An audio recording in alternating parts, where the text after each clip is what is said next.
temporada completa da Fórmula E você assiste no Grande Prêmio.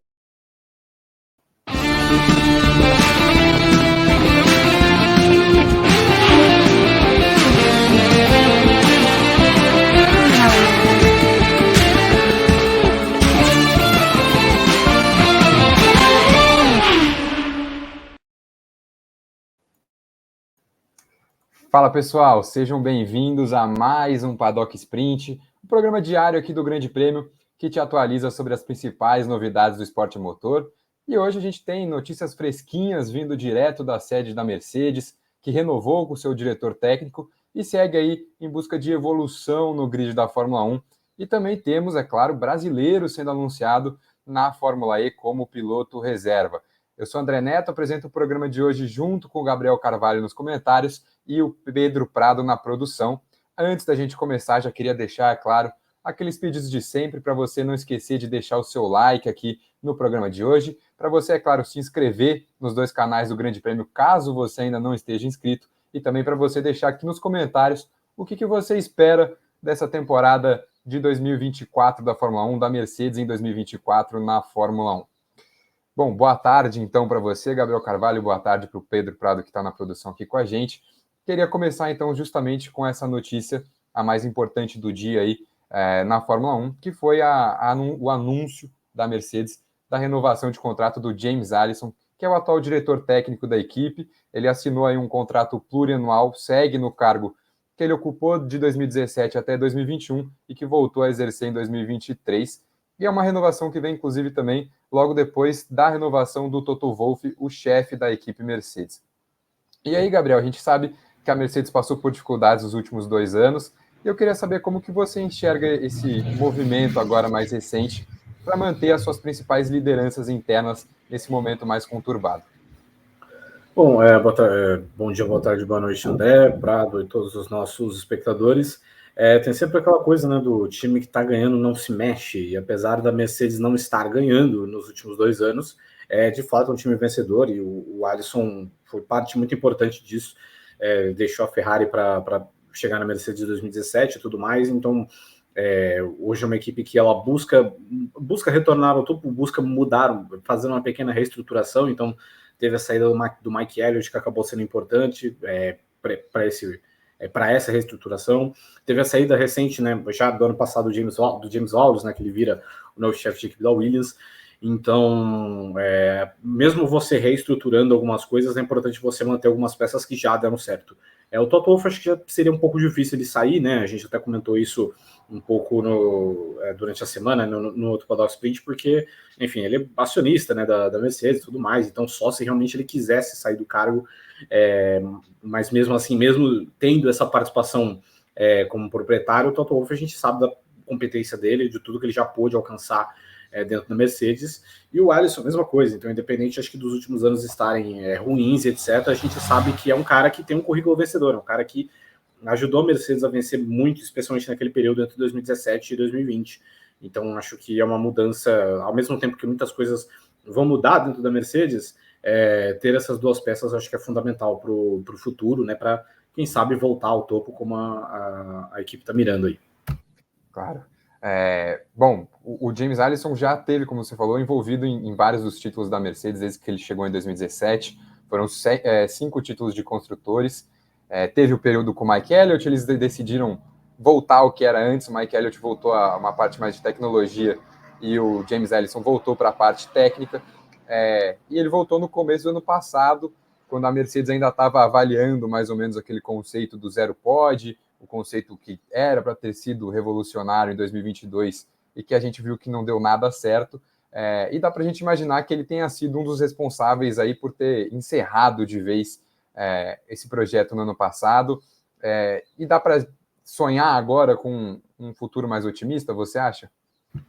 Eu acho que a gente tem que esperar o carro primeiro sair, depois a gente tem que ver o carro na pista para ver o que ele vai apresentar, né? Para a gente ter uma noção do que vai ser o futuro da Mercedes. Mas como eu também tinha falado quando a gente comentou a renovação do Toto Wolff, a gente não via há muito tempo a Mercedes ter um discurso tão otimista sobre um carro novo, né? Então sempre mesmo nos anos de vitória, assim, né, no ano que eles tiveram o DAS, que acho que foi 2020, eles falavam, né, de nossa, como esse carro é complicado e etc. E eles tratavam como se tudo que eles conquistassem fosse uma grande sorte, assim, um acaso, né? E acho que não é o caso desse ano, eles estão colocando bastante expectativa, especialmente porque meio que resetaram muito o projeto de 2022 e 2023, e especialmente acho que algo que pode ser uma influência de você não ter o Mike Elliott, né? O Mike Elliott acho que é um cara que, enquanto ele esteve no posto ali de chefe de aerodinâmica, de diretor de tecnologia na Mercedes, o time conquistou grandes coisas, o time tinha projetos interessantes, mas ele, como diretor técnico, não conseguiu entregar um grande trabalho, ao ponto que, pouco tempo depois, né, da mudança, né, que ele sai do posto de diretor técnico para o retorno do Alisson, ele sai da Mercedes também. Ele ficou no posto ali de Chief Technical Officer e saiu em novembro.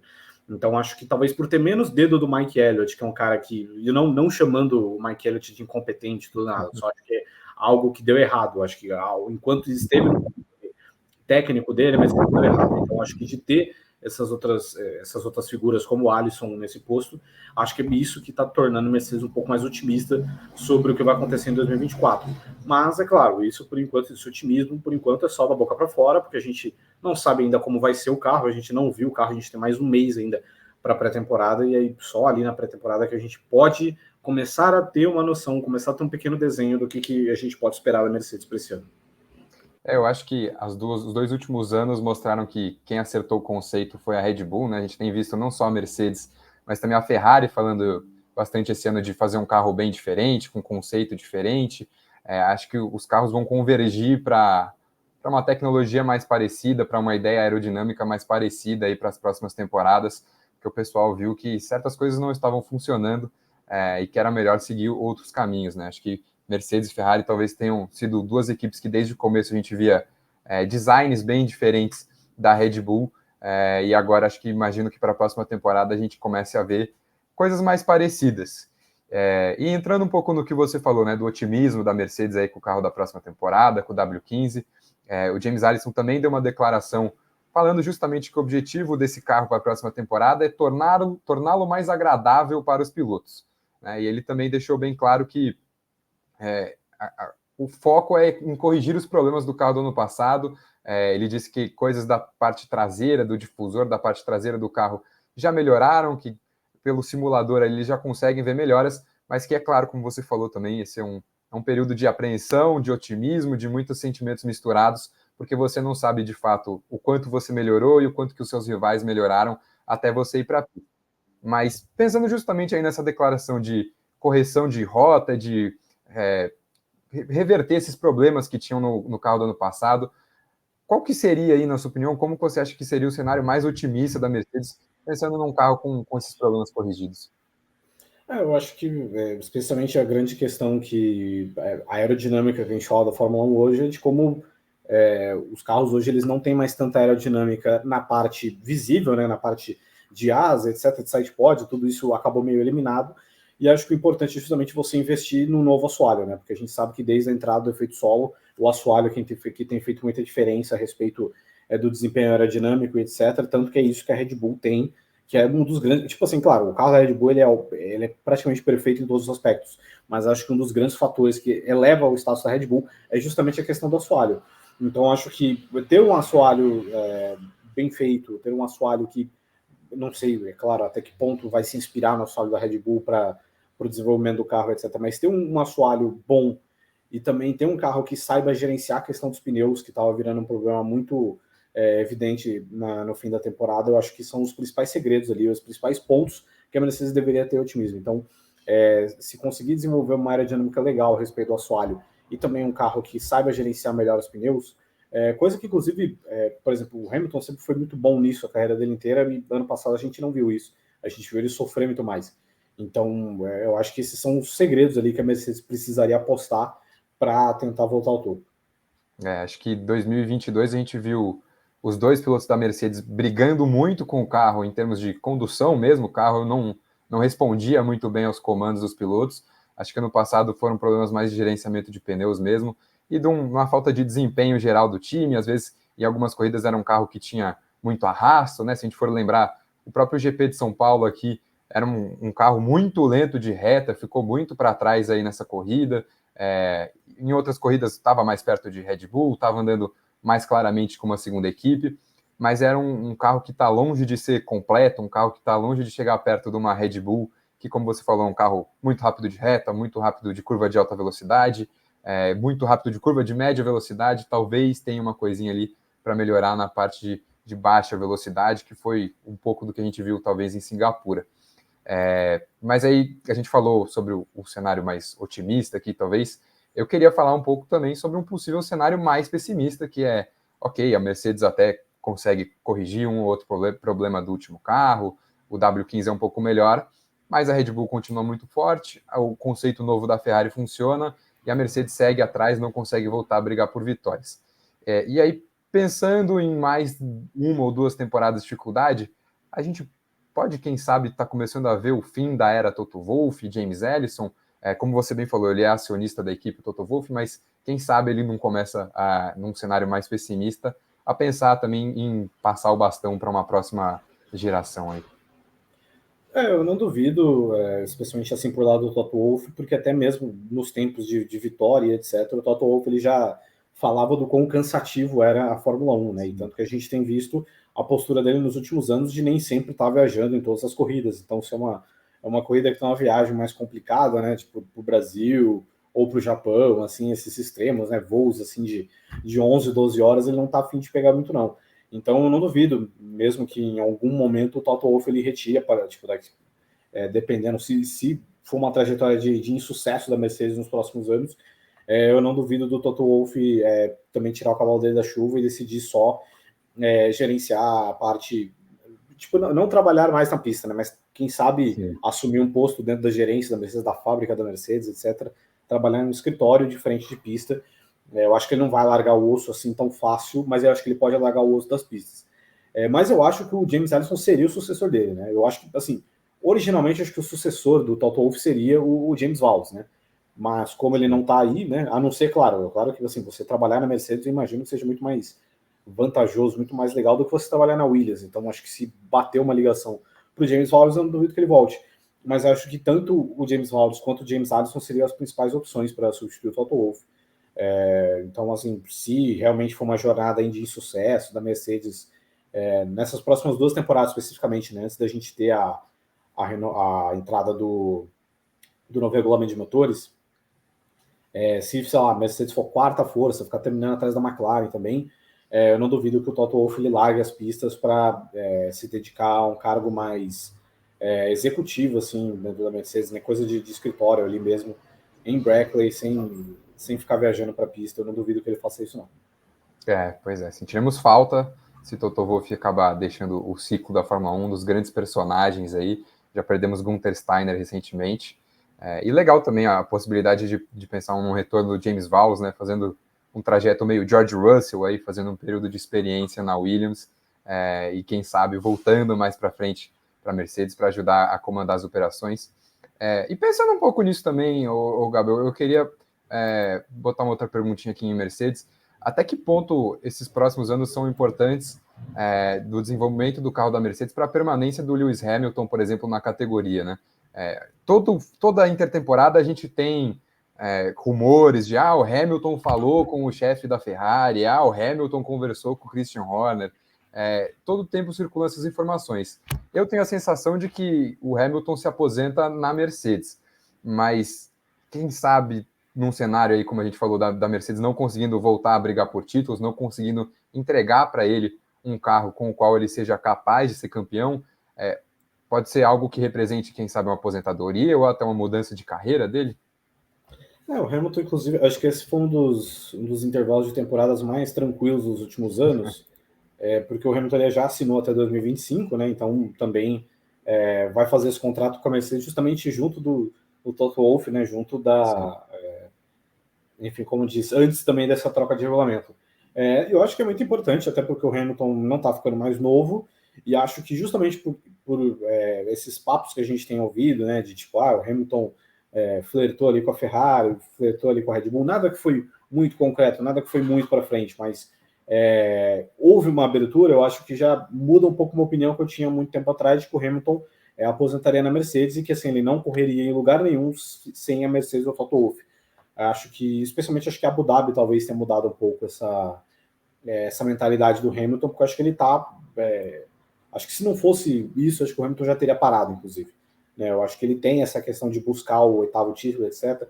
É claro que assim, o desempenho não tem ajudado tanto, ele faz um 2022 bem ruim, 2023 melhora, mas ainda é um ano que ele não vence. Mas eu acho que ele está focado ainda por esse 8º título, e eu acho que hoje a postura é de ter esse 8º título independente de equipe, independente de ter o Toto Wolff, que eu achei que era sempre um casamento ali que ia durar também. A partir do momento que não tivesse mais Toto Wolff na Mercedes, o Hamilton também não ficaria. Os dois estão aí em contratos parecidos, mas acho que esses anos são fundamentais, sim, para o Hamilton tomar uma decisão na carreira dele. Eu acho que ele vai ou ele conquista esse 8º título, ou ele vai apanhar bastante nas derrotas até chegar lá. Então, hoje eu acho que o Hamilton tem uma abertura suficiente para não terminar a carreira na Mercedes. Eu acho que seria muito frustrante para o Hamilton, depois de ter uma sequência tão longa de todos os anos vencendo pelo menos uma corrida, terminar esse 2024, por exemplo, sem vencer novamente. Acho que seria algo até meio inimaginável para a gente quando começou a temporada de 2022, e que eu imagino que deva ser muito frustrante para o Hamilton ter passado 2 anos já sem vencer, e quem sabe passar aí um terceiro ano também, dependendo de como esse carro da Mercedes, esse W15, vai desempenhar na pista. Mas bom, vamos passar para o outro assunto aqui no noticiário de hoje, que envolve um piloto brasileiro, o Caio Collet. Como o Grande Prêmio já tinha antecipado lá na nossa cobertura em loco do EP da Cidade do México, o Caio Collet é o novo piloto reserva da Nissan na Fórmula E. O anúncio oficial veio hoje, nessa quinta-feira, e além de ser o piloto reserva, ele também vai ser responsável por todo o trabalho de simulador ali da equipe, ajudando bastante nos bastidores e também no desenvolvimento do carro da Nissan na categoria. Gabo, depois de 3 anos de Fórmula 3, que dá para a gente colocar aí que não foi como esperado, o anúncio é legal, ele é um passo importante na carreira do Caio Collet, mas dá para a gente dizer que foi decepcionante não ver o Collet chegar, pelo menos na Fórmula 2? Foi sim, foi. Até porque, enfim, o Collet é um cara que existia uma aposta muito grande nele há muito tempo, né? O cara que ele vai para a Europa, ele ganha a Fórmula 4 francesa, entra para a academia da Alpine, né? Na época Renault ainda, mas faz toda essa transição. Então, acho que a gente sempre tinha uma esperança de que o Collet poderia subir, fazer, não chegar na Fórmula 1, mas acho que ele poderia chegar mais longe na escada e etc. Então, acho que ele deve fazer 3 anos de Fórmula 3, que não foram 3 anos ruins, mas não foram espetaculares, né? Que acho que é o principal problema, né? E essa dificuldade para ele subir acaba sendo meio frustrante mesmo. Seria legal que ele fizesse uma boa Fórmula 2, até porque, cara, dependendo das coisas, por exemplo, o Drogovic também foi mal na Fórmula 3, mas ele conseguiu subir para Fórmula 2 e, enfim, e teve o sucesso. Então poderia ser um filme repetido, etc. Mas, enfim, como ele acaba não saindo da Fórmula 3 nesses últimos anos, acaba sendo meio frustrante mesmo dele, pelo menos não chegar na Fórmula 2. Também não acho que é uma grande opção assim ser reserva da Nissan.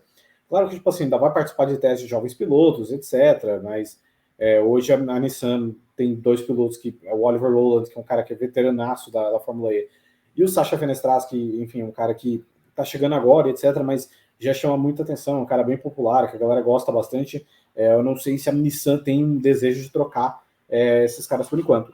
Então, acho que o ideal, ainda mais que a Fórmula E é uma categoria que ela não ocupa tantas datas, né? Porque ela, enfim, ela é meio condensada, né? Ela vai começar agora ela começou agora em janeiro, ela vai até, sei lá, julho, mais ou menos, então é mais condensado até do que a Indy, se parar pra pensar. Acho que seria legal do Collet fazer outra coisa da carreira dele, paralelamente com a Fórmula E, né? Se eu não me engano, o Sete Câmara fez isso.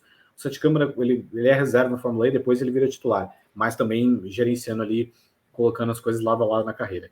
Então, por exemplo, se esse papo da Indy Next realmente virar uma realidade, né? O Collet participou já de um teste de pré-temporada, parece que vai participar do próximo, né? Vai ter um último teste coletivo antes da temporada começar. Se ele conseguiu acertar um contrato para pelo menos correr, aí eu acho que dá uma minimizada e acho que dá para manter um equilíbrio legal. Você ter uma carreira aqui correndo a Vera no Indy Next, que aí, dependendo do que acontecer, você pode subir para a Indy também, que é uma grande categoria, e ao mesmo tempo você não fica limitado a só a Fórmula E. Claro que são universos muito diferentes, né? São carros muito diferentes, etc.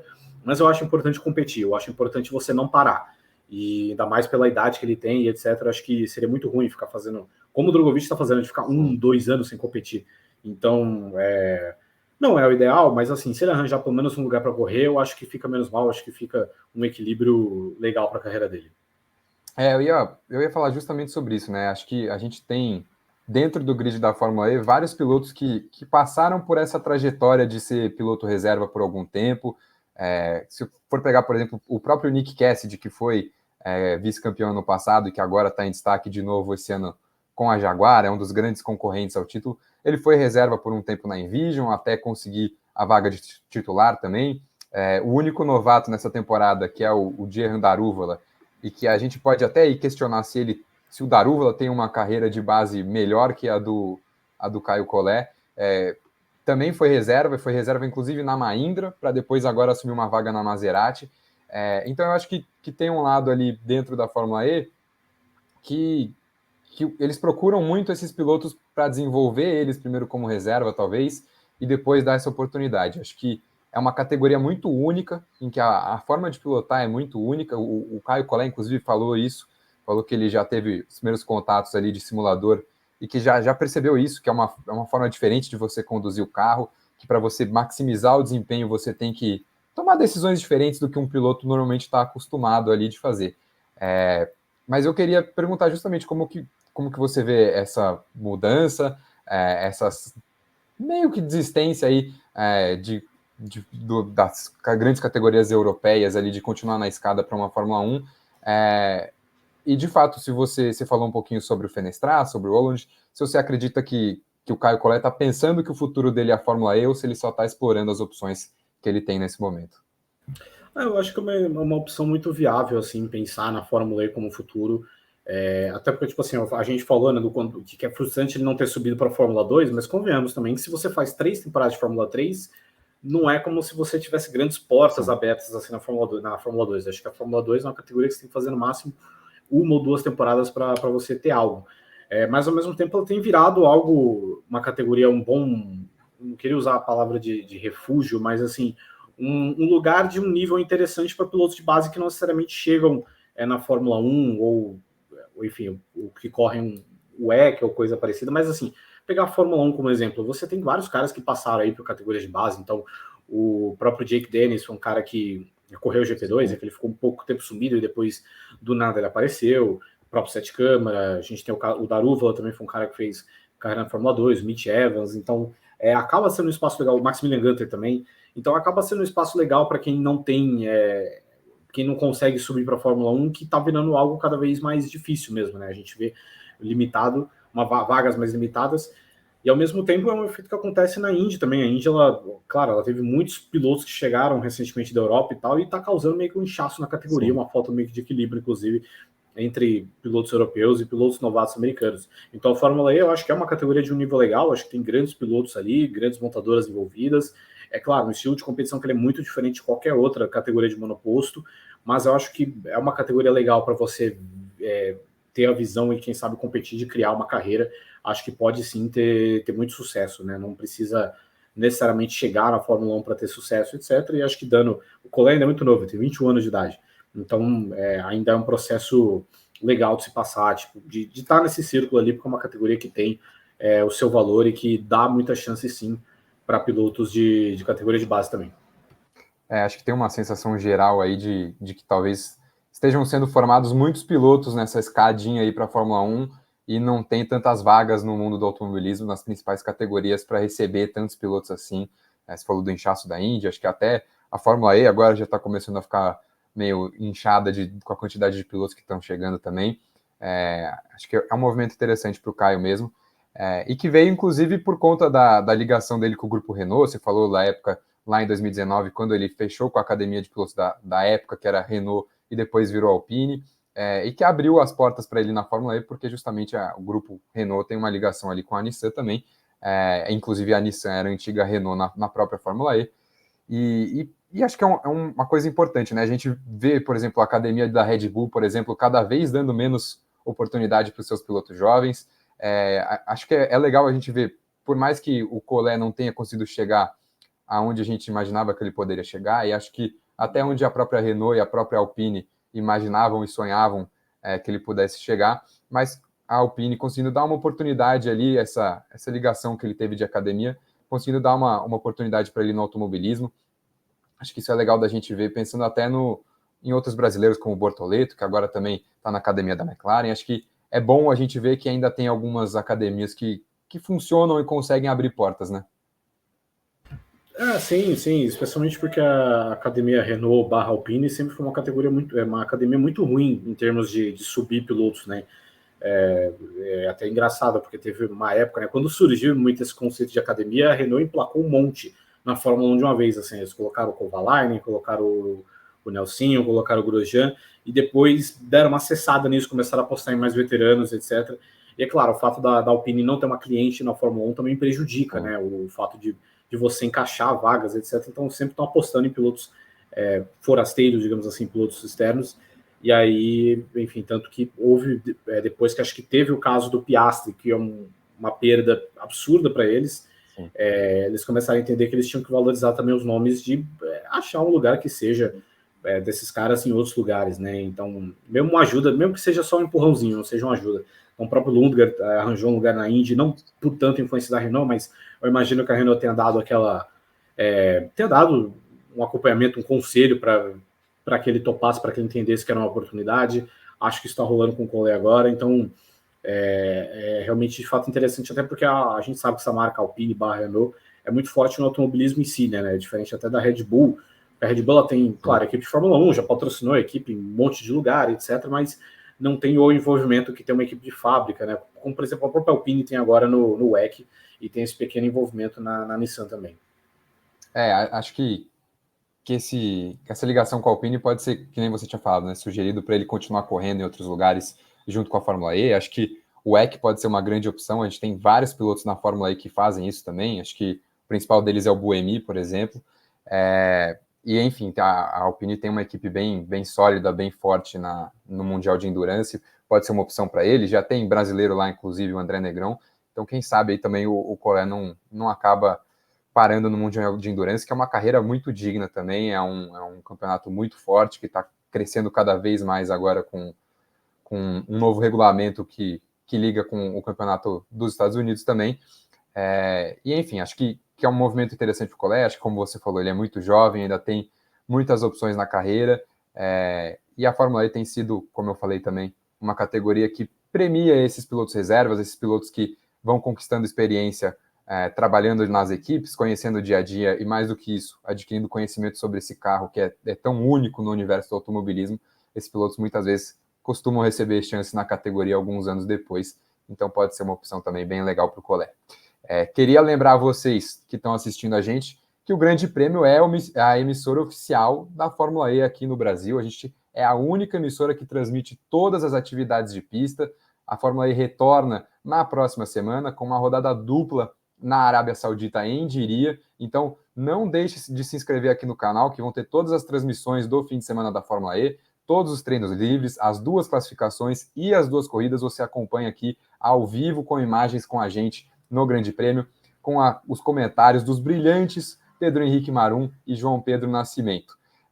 Novamente, a gente pede o like de vocês aqui no vídeo de hoje, no programa de hoje. Também não esqueça de deixar aqui nos comentários a sua opinião novamente sobre o Caio Collet, sobre a Mercedes em 2024 na Fórmula 1. A gente quer ouvir o que vocês têm a dizer, a opinião de vocês sobre esses 2 assuntos. Queria agradecer a você que nos acompanhou até aqui, sou André Neto. Queria agradecer também ao Gabriel Carvalho, ao Pedro Prado, que esteve na produção com a gente hoje. Um abraço a todos, boa semana e até a próxima.